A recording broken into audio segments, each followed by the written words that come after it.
Hello guys, what's up? It's me again, si Alicia nyo at nagbabalik ulit para sa ating panibagong video. So ngayon nga po mga minamahal, pag-usapan natin itong ginawang banat ni Senator Bato de la Rosa. Talagang pahabol niya pa po sa 2024 at dala-dala niya po yung ugaling ganito ngayong 2025. Wala na ba yung pagbabago ba to? Wala ka man lang bang New Year's resolution sa sarili mo? Ha? Wala ka man lang bang babaguhin sa sarili mo? Stay toxic ka pa rin at stay trapo na isang politiko? So mga minamahal, eto na nga.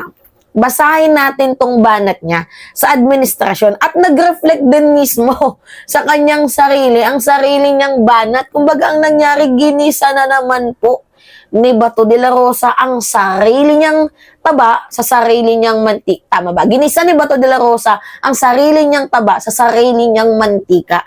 Ganito yung nangyari. Basahin natin ha. Sabi dito, sa ating mga kababayan, ang akin lang isa sa nais ay strive to be happy. Regardless of your current situation, kung kayo man ay nahihirapan sa buhay, ngayon, you have to make yourself happy. Kahit nahihirapan kayo sa sitwasyon. Ganda ng advice, no? Siguro parang ganito lang yan, mga minamahal. Nagugutom yung pamilya mo, pero sasabihin mo, mahal na mahal ko kayo. Pasensya na. Pero kahit nagugutom kayo, basta mahal na mahal ko kayo. Ganun ba yung logic ni Bato de la Rosa? Kahit napakadaming problema, dapat maging masaya lang, hindi nyo gagawa ng action. Na? Pamudmud kayo ng pamudmud ng ayuda sa may hirap. Kayo din naman yung reason kung bakit kami naghihirap. Parang eng-eng talaga itong si Bato, no? Imagine, yung kahit nahihirapan kayo sa current situation nyo, dapat maging masaya lang kayo. So, yun lang ba yung advice mo? Hindi ka man lang ba mag-a-advise or hindi ka man lang ba pipitik dyan na meron tayong panibagong batas na makakatulong sa mga Pilipino? Yung mas realistic and idealistic sana. Optimistic. Wala man lang bang ganong bago? Puro lang, dapat maging masaya kayo. Hanggang doon lang ba yung ma-advise mo? Naghihirap na yung maging masaya kayo. Pero kayo mismo, hindi kayo gumagawa ng moves. Hindi kayo gumagawa ng paraan para maging masaya talaga na totoo yung mga Pilipino. Mas magiging masaya ang Pilipino kung ikaw mismo na senador ka, umaambag ka sa pagbabago sa ating bayan, sa ating lipunan. Hindi yung nakakaambag ka sa pagiging toxic dito sa ating bayan. Alright, dito siya natamaan. Sarili niyang statement, ginisa niya ang kanyang sariling katawan. Basahin niyo ha. Sa mga leader, ito yung patama niya sa administrasyon, pakiusap na huwag masyado sa politika at pagkikling to the power. Huwag daw masyado sa politika at pagkikling sa power. Bakit ka tumatakbo? Yung tinatakbuhan mo, power din yan eh. Diba sana isipin din natin ang kapakanan ng taong bayan.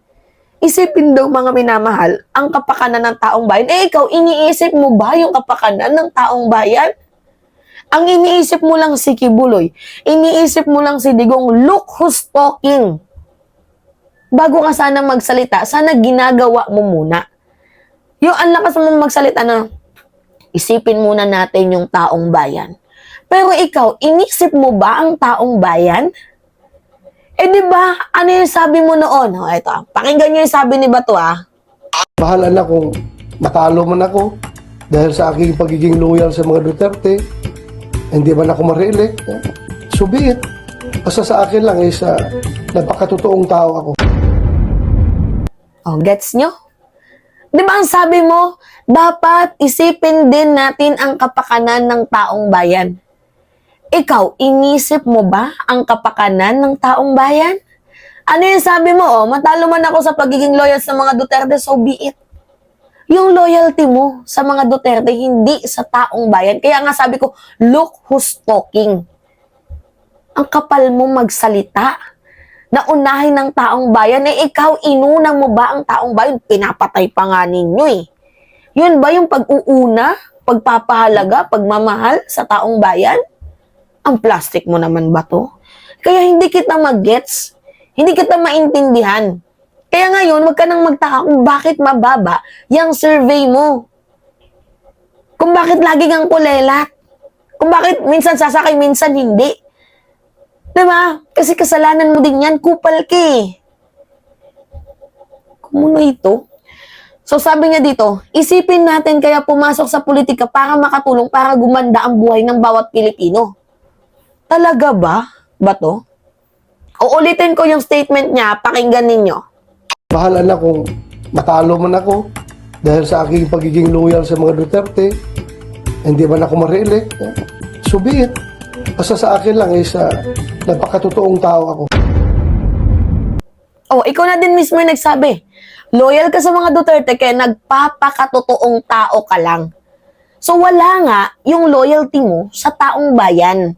Kaya wala kang karapatan na magsasalita or magsasabi na sana isipin din natin ang kapakanan ng taong bayan dahil ikaw mismo hindi mo iniisip yun. At lalong ang kapal ng mukha mo nung sinabi mo na sana isipin din ng mga pumapasok o ikaw pumapasok ka sa politika na makatulong para gumanda ang buhay ng Pilipino. Yung ginagawa ninyong AJK, nakatulong ba sa mamamayang Pilipino? Yung pagtatanggol mo kay Kibuloy despite of 200 women, ang kanyang ginanon, di umano, kinalikot, kinalampag, hinalay, di umano. Nakatulong ka ba sa mga kababaihan na yan? Kala ko ba, sabi mo, isipin natin yung mga pumapasok sa politika na makatulong para gumanda ang buhay ng bawat Pilipino. Yung ginagawa mo kay Kibuloy na pagtatanggol. Despite na madaming mga babae, kababaihan ang tumatangis dahil sa kanyang ginawang kababuyan, nakatulong ka ba para gumanda ang buhay nila? Senador ka pa man din. Yung mga pahiring mo, nakatulong ba sa mamamayang Pilipino? Ginastusan ng mga taxpayer yan ng katulad naming Pilipino. Ginastusan namin yan. Kada hearing ninyo, magkano na pupunta sa inyo? 200,000. Iba pa doon yung pakain, expenses, lahat-lahat. Yeah? So ngayon, ang tanong dito, anong kakupalan to? Senator Bato de la Rosa? 2025 na, wala ka pa ding character development? Toxic pa din? Yung ibang mga kabataan, grind ng grind sa buhay ngayon, katulad namin. Para meron lang kaming maiambag sa gobyernong ito. Tapos ikaw, ano yung ginagawa mo? Puro kakatoxic ka na. Instead, sana nagtatrabaho ka. Natural lang, mga minamahal, ang magkaroon po ng bashing, magkaroon ng mga hindi sumasang-ayon sa ano mo, sa prinsipyo mo, sa mga sinasabi mo. Pero yung palagi ka na lang nag-i-strike ba to, hindi na tama yun. Diba? Lagi ka na lang i-strike sa mga Pilipino.